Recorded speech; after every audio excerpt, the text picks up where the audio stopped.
If the New Orleans Saints want to pull off a massive upset against the Tampa Bay Buccaneers, they're going to need premier play from 3 premier players. We got all that and a little bit of lanyap for you on today's episode of Locked On Saints. You are Locked On Saints, your daily New Orleans Saints podcast. Part of the Locked On Podcast Network, your team every day.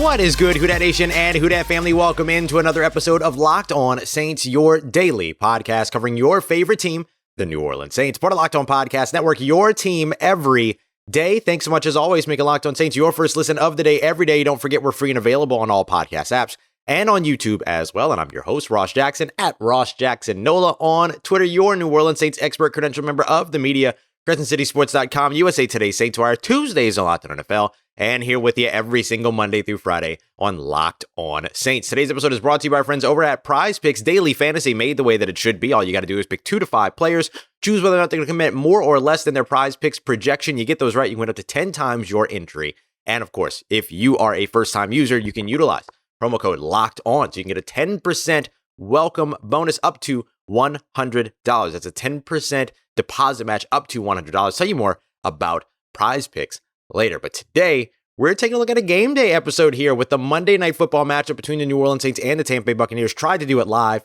Hotel Wi-Fi is absolutely terrible. This is probably the worst hotel Wi-Fi I've ever had. Thanks, Hilton. And so when we look at this one, I'm going to just record it and then get it posted up for you as quickly as possible. But thanks everybody that did try to tune in for the live show on YouTube. And do still feel free to chime in here throughout the day, whether through the YouTube comments or over Twitter, because I do want to hear about you. Hear from you throughout this episode or throughout this matchup today, because we've got 3 big things we're going to discuss. We're going to get to the Saints' biggest kind of key X factor of this game. We're going to get to the most important key to a win for the New Orleans Saints. But first, I want to start with the biggest matchup. So for each of these, I'm going to ask you the question, and I hope to hear back from you, whether it be on the comments or on Twitter at Ross Jackson Nola or in the Locked On Saints Facebook group, which I'm back in and can join and talk now. I'd been banned or I had lost access to all my Facebook stuff. But you can join that again over at facebook.com/groups/Locked On Saints. Talk to listeners, talk to me, all of that. But anyway, let's start off with the biggest matchup here. And looking forward to hearing what your biggest matchups are. Mine, though, come down to whoever is guarding. It really is both Mike Evans and Chris Godwin. Mike Evans is the more fun one to talk about because I like to poke fun at him and talk about kind of the relationship between he and his father figure in Marshon Lattimore, if anybody's a Toby Nwigwe fan out there. But I think that the big thing really does come down to those two because of you don't want to give Tom Brady the outlet, right? Tom Brady, undeniably like the greatest quarterback to ever do it, all those other things, I know. But the big piece around making sure that he feels like frustrated and feels very kind of overwhelmed is by not giving him the outlets. And so if you're able to take away and disrupt the timing of a Mike Evans, you're able to take away and disrupt the timing of a Chris Godwin, and you get those guys off sync from their quarterback and Tom Brady, then you're forcing Tom Brady to pick up the slack and to make up for it. That frustrates him. That ends up disrupting everything in terms of what that offense wants to do. That Tampa Bay offense is one that can run the ball for sure, but they're mostly one that wants to be able to win through the air, or they're an offense that wants to be able to win through the air because they have a quarterback that wants to be able to do that. So I think that when you are considering how to limit Tom Brady, what you're really talking about is how do you limit the pieces that are around him? How do you keep him from having kind of places to go with the ball? So you start by taking away the run game, right? Leonard Fournette, you limit the run game, Rachaad White, all that. But the next piece is to just make sure that Tom Brady isn't able to go off for you and then, or go off on you and end up being the guy that leads the team all the way to like certain victory or whatever. So whoever the corners are that are lining up opposite Mike Evans and Chris Godwin, they become incredibly important. Now we'll see if it's Marshon Lattimore, right? We hope that Marshon Lattimore is able to be back out there across from his son and Mike Evans and be able to go up against them. He's questionable going into the game though. And when asked about whether or not we would see Marshon this week, Dennis Allen told us we'll see, right? So they're looking at him sort of as a game time decision in this one.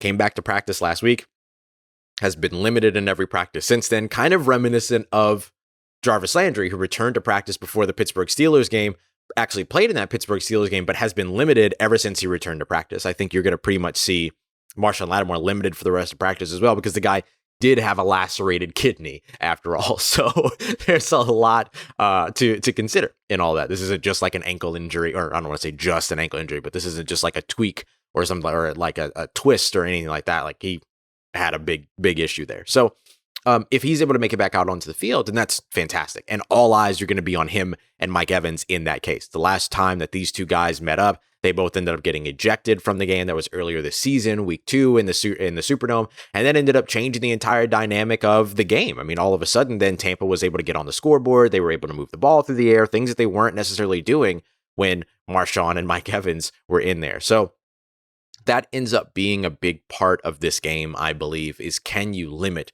those guys on the outside?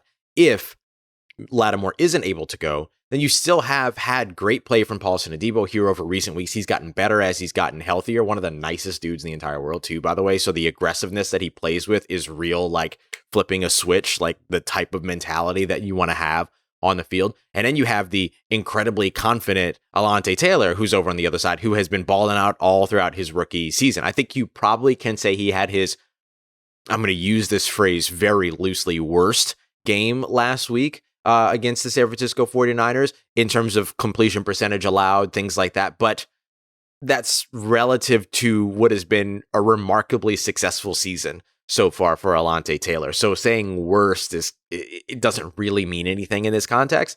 So he's been outstanding. Paulson Adebo has gotten better and better and better. He is outstanding. And then you could potentially get Marshon Lattimore back. So that matchup, or whatever that set of matchups ends up being, Lattimore on Evans or Adebo on Evans, Taylor on Godwin, or Adebo on Godwin. I just hope that the Saints do start Taylor on the outside one way or another, right? Like if Paulson Adebo is there, if Marshon Lattimore is there, I could see them going with Paulson Adebo and Marshon Lattimore, honestly. But you want to see Alontae Taylor get out on the field. I mean, the guy had what should have been his first interception last year. It doesn't look like Bradley Roby is going to play tonight. And so with that, like, how do you get Alontae Taylor involved if Marshon Lattimore is out there? That's going to be really interesting to watch, because that's effectively your future secondary moving forward if you're the New Orleans Saints. So do you put Alontae Taylor in the slot, something he hasn't done, but for 40 snaps in his entire playing career? Do you put Paulson Adebo in the slot, or do you just rest on the laurels of the additional player, right? Of having that depth at corner in case you need it, in case Marshon Lattimore's injury resurfaces, or it ends up being a big deal, or he's not able to play up to the level that he wants to be able to, or that the Saints want him to play in. There's a lot of different ways that you could still see Alontae Taylor get involved, but it's going to be a really interesting question that the Saints are going to have to answer. And it's a good problem, right? It's a good problem to have if you are a New Orleans Saints fan, and B, if you are the New Orleans Saints. So that's the big matchup that I'm going to be watching in all of this one, is how do the New Orleans Saints end up limiting the weapons over on the outside? And like I said, it's not limited to just the weapons on the outside. You got to get the run game stopped. You got to keep the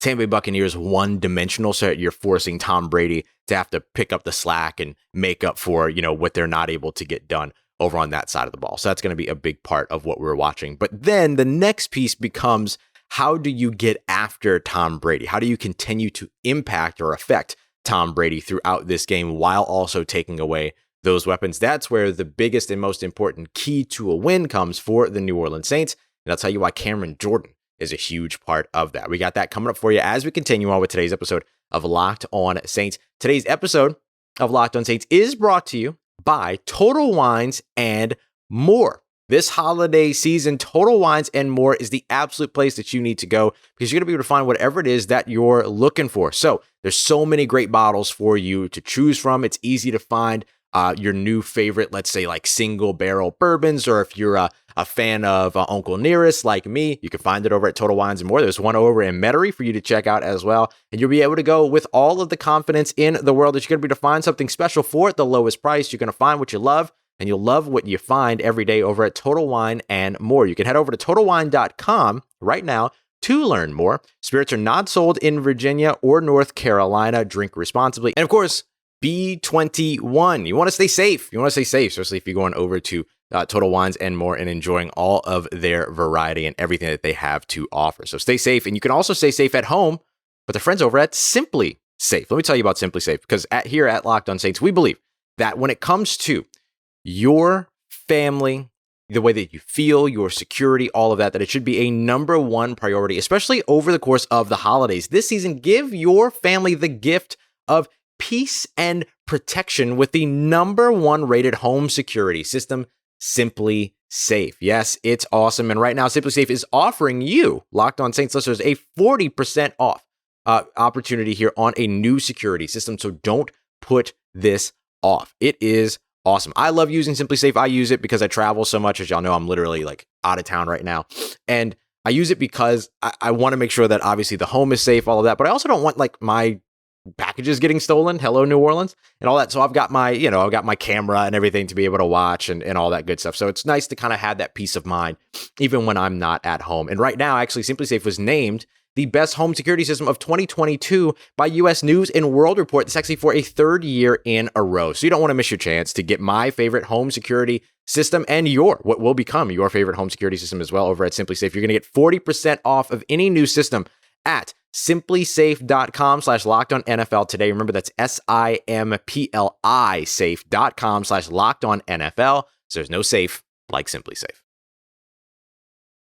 All right, family, continuing on with today's episode of Locked On Saints, diving in now to the biggest key factor for the New Orleans Saints. So we discussed kind of the biggest matchups and, that Saints secondary versus we'll just call them Tampa Bay Buccaneers pass catchers, because we're not necessarily fully sure who's playing for the Saints today or tonight. We should get that information probably around inactives, which is usually an hour and a half.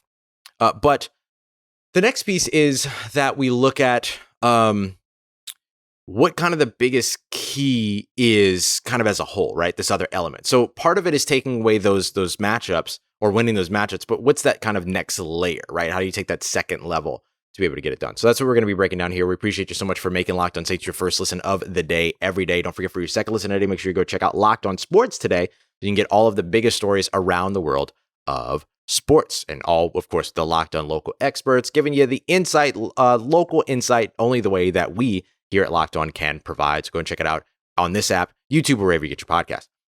So for the Saints, there is taking away those pass catchers, taking away those, Mike Evans, Chris Godwin, those big name receivers, all that. But for the Saints too, the other piece here is going to be getting pressure on Tom Brady. There's a huge difference in the performance of Tom Brady under pressure and not under pressure. The issue for most teams is that Tom Brady hasn't been under pressure a lot. Only 18.3% of his snaps have been pressured. 81.7% have been kept clean. So it's not very often that he ends up feeling that pressure. But when he does, his completion percentage drops from 70.4 to 42.3. His passer rating drops from 99.1 to 55.1. The only 2 interceptions that he has thrown so far this season actually came when he was kept clean, not when he was under pressure. But all 14 of his touchdowns were also thrown when he was clean. He has not yet thrown a touchdown while under pressure. So there is a big time drop off in terms of who Tom Brady is when he's kept clean and when he has time to kind of watch everything unfold in front of him.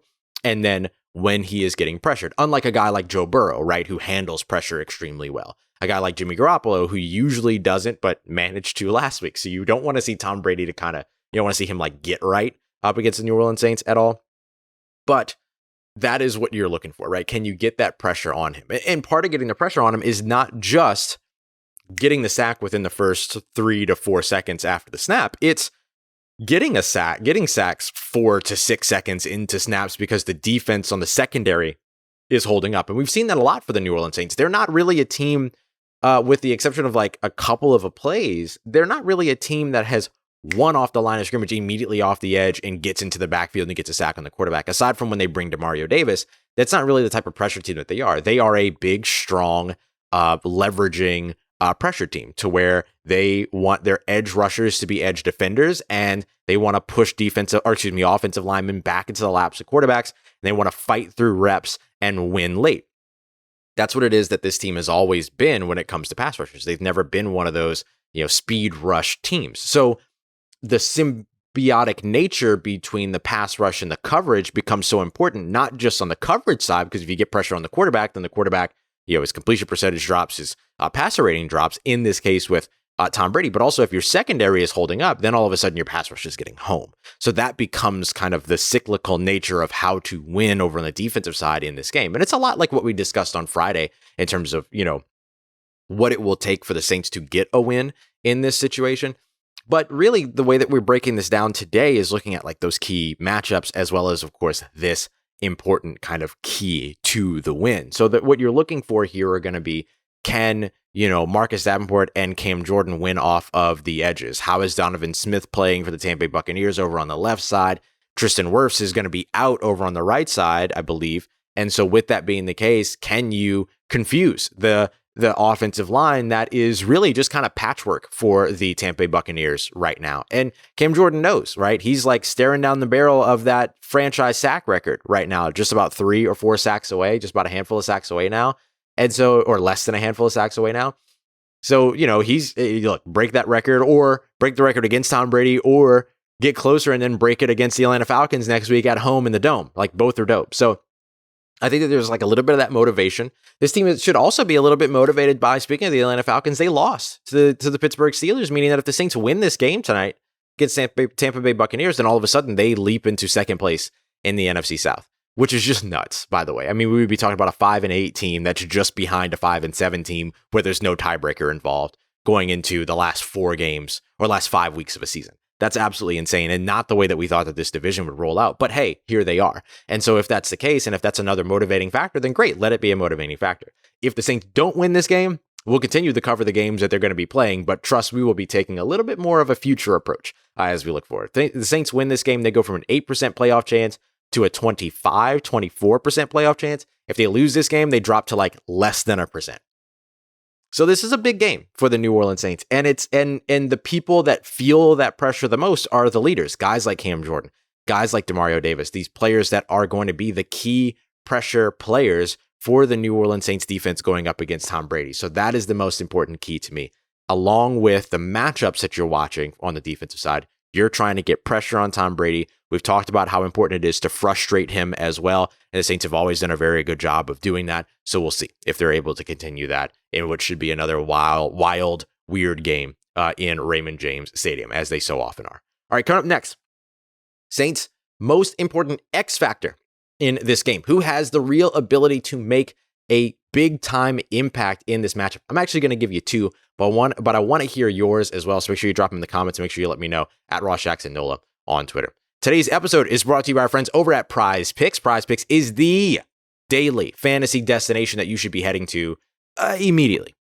Like, don't even wait, right? Takes you about 60 seconds to put in an entry. 60 seconds, all you got to do is pick 2 to 5 players, choose whether they're going to come in at more or less or higher or lower than their Prize Picks projections. You get that right, and then all of a sudden you can be winning 10 times your entry. It's you versus the house. It's you and your football knowledge, your knowledge of the game, your knowledge of the players, your knowledge of the matchups, all of that scheme, all those things that you know and that you study and that you love about the game of football. It's you versus the house. It's you utilizing all that knowledge. It's not you versus millions of different lineups all vying for the same pool of money so that you could potentially win $3.61. No, it's not about that. You can actually win 10 times your deposit using this. And as a matter of fact, or 10 times your entry. As a matter of fact, when it comes to your deposit, that's where Prize Picks is just different, right? They're just built different. They will give you a 100% instant deposit match of up to $100 just for using the promo code Locked On if you're a new user. That's it. All you got to do is punch in that promo code Locked On. And then you put down $100, they'll match $100. You put down $50, they'll match $50. You get the way that numbers work. It's Prize Picks. Head over there today on the Prize Picks app. We're at prizepicks.com. Don't forget to use that promo code Locked On for a 100% instant deposit match of up to $100. Let's get it, Who Dat Nation. Wrapping up today's episode of Locked On Saints with our look at the biggest X factor in this matchup for the New Orleans Saints as they travel to Tampa to take on the Tampa Bay Buccaneers. Now, like I said, I'm actually going to give you 2 here because I'm having fun. I'm having fun out here in Florida. So I'm going to give you 2.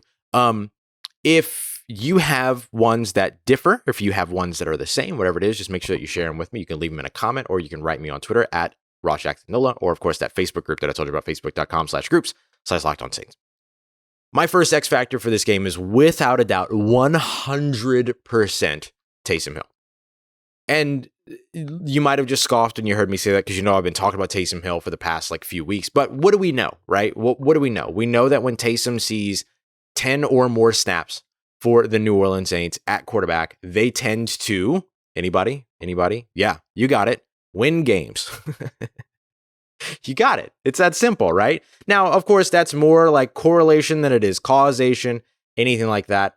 It's not something we can look at and say, okay, well, just give him 10 snaps at quarterback, and then all of a sudden the Saints are going to win a game. Of course, it's not that simple. But they're 3-1 when he does. 17 snaps, and then he's got 3 more games where he played 11 snaps or more at quarterback. Last week up against the San Francisco 49ers, he played 9. There was your problem. No, I'm just joking. There were a lot of different problems when it came to the Saints there. But the reason I think that Taysom Hill is so important to this matchup and this game plan is that if the Saints ran back their game plan from last year when they won 9-0 with Dennis Allen at head coach and Taysom Hill at quarterback, doesn't mean that Taysom Hill has to be the full-time quarterback in this game. But I'm just saying, if they ran back a similar game plan to where they played kind of this like rugby style of ball control and time of possession and all that kind of keep away, if they played that same game plan, I wouldn't be mad at it at all tonight. I mean, like, it works. It works, right? You've done it before. You've done it in that environment before and all that. Now, that means that you need the defense to play up to the standards that the defense should have. I thought the defense played extremely well against the San Francisco 49ers last week. To me, the defense wasn't the story. The offense was, or the lack of offense was the story. And so I think that if you went in and you played a very similar game plan, then you could potentially walk away with a surprise victory here. And sure, it'd be boring for Monday Night Football to have another 9-0 type of a game or a 9-6 kind of LSU Alabama of old matchup. But you know what? You'll take it if you're a Saints fan. You'll take it if you're the New Orleans Saints. And so that's what I would look for. And I wonder just how much Taysom Hill is going to have the ball in his hands tonight, because I think that he deserves to have it. I think that he deserves the opportunity. And I don't necessarily mean, and understand when I say that, I'm talking about all of the roles that he plays. I'm not just talking about him being a quarterback, because I know people get really like antsy about that and everything. What I'm saying, though, is that in any way that you can find a way to get the ball in Taysom Hill's hands, if he's proving effective in this game, then lean on that and utilize that. So we'll see how the Saints manage kind of the Andy Dalton, Taysom Hill split, or even not even just a split between the two of them, but how often they find a way to utilize Taysom Hill and get the ball in his hands. But I think that ends up being a key, and he ends up being an X factor for the team because he gives them a lot of juice on the offensive side. He can build momentum really well, especially with the style of plays that he makes. This is, again, a situation just like against the Las Vegas Raiders. There's so many injuries on the Tampa Bay Buccaneers secondary. So you not only want to challenge them in the passing game, but you want to challenge their run discipline as well, the perimeter run defense. And Taysom Hill getting around a corner, Alvin Kamara getting around a corner even. Those guys have the opportunity to challenge that secondary that's not used to being in those positions as tacklers in the run game and all that. So I wouldn't be surprised to see the Saints attack with Taysom Hill. Wouldn't be surprised to see the Saints attack with the outside run. And I think that they would be smart to do so. The next X factor, and I know he's been dealing with a back injury, and so we'll definitely have to watch. But my bold prediction for this game, without a doubt, is that Rashid Shaheed scores a special teams touchdown. If you've been watching the games here recently, Rashid Shaheed has been closer and closer and closer pretty much since the Pittsburgh Steelers game, right? Pittsburgh Steelers game, I talked to him after the game. I was like, man, it felt like you were inches away. And he was like, yeah. And I talked to him about it. He said, like, the game is slowing down. He's really starting to see, like, the lanes, everything, and the blockers are doing a great job. Everything was kind of coming together during that. And then as the weeks went on, you saw him get closer and closer and closer, right? And so Rashid Shaheed, who has no injury designation, dealing with back injury, he was limited all week, no injury designation, so he should be good to go tonight. I think he could be a big-time X factor for this team as well. And I'm not limiting him to just the special team side, by the way. He could be an X factor by catching another deep touchdown catching another deep pass for a touchdown, or some jet sweep. You know, the things that they've found that they can do with him. And we saw him get pretty involved against the San Francisco 49ers, so I'll be interested to see how they also find a way to get the ball in his hands, especially if they're able to do it over the middle of the field, hitting him in stride and allowing him to take advantage of that space and turn into a returner, so to pick up the yards after catch kind of stuff. If you can use him kind of similarly to how the San Francisco 49ers use Brandon Ayuk, for instance, then all of a sudden you start to see where the vision of a Rashid Shaheed becomes more than a vision and becomes a reality. Plus, you have the return ability. So I'm looking for Rashid Shaheed to have a big day today as an X factor. Doesn't mean he goes over 100 yards. Could simply mean that he ends up just putting the Saints in positive field position consistently every time that he gets the opportunity in both the punt and kick return game, and that he has a big catch. Like, that's enough for me. But I do think that those things right there are more than enough for the New Orleans Saints to kind of feel that jolt and get that energy that they have been missing. And particularly over on the special team side. And he's getting closer and closer and closer. So we'll see. We'll see if he's able to get it done. You also, look for Andy Dalton and Chris Olave to find their connection again during this game. Get Jarvis Landry a little bit more involved than he was against the San Francisco 49ers. All of that as well. That all ends up being big. So you have other X factors. You have other big matchups that you're watching. You have other keys that you're watching for this game. Make sure that you let me know in all of the avenues that we've described here so far today. Don't forget, we've got the postcast, which will happen late night. So it'll be right after all of the media availability and stuff. The game will end. I'll go and do locker room and press conferences, head back up to one of the booths and just go live. And so we'll do our postcast around 10 to 15 minutes, be a little bit shorter than our usual ones, just because it'll be so late. And then I'll get the full episode recorded and then get that ready to come out for you on Tuesday morning. So that will come out a little bit later, particularly over on the video side. I just don't want to publish it at night when you're all asleep, right? So I'll have it ready for you in the morning in that way. So make sure that you are keeping it locked here on the Locked On Saints podcast for all of that. Appreciate you, as always, making me a part of your day, part of your routine, and for, of course, making me your first listen of the day every day. Don't forget, for your second listen, to go and check out Locked On Sports today. Get caught up on everything that you missed around the world of sports this weekend over with Locked On Sports today, available on the Odyssey app, YouTube, or wherever you get your podcasts. And once again, I appreciate you so much for making me a part of your day, part of your routine, for saying yes to me and the show. If you're out in Tampa, you see me, say hi. And don't forget, as always, if you need anything else around your New Orleans Saints in between these episodes, make sure you follow me on Twitter at Ross Jackson, NOLA. Hit me up. Let me know how the family's doing. Let me know how you're living. Let me know how you're momming them. And trust you, that nation. I'll holla at you.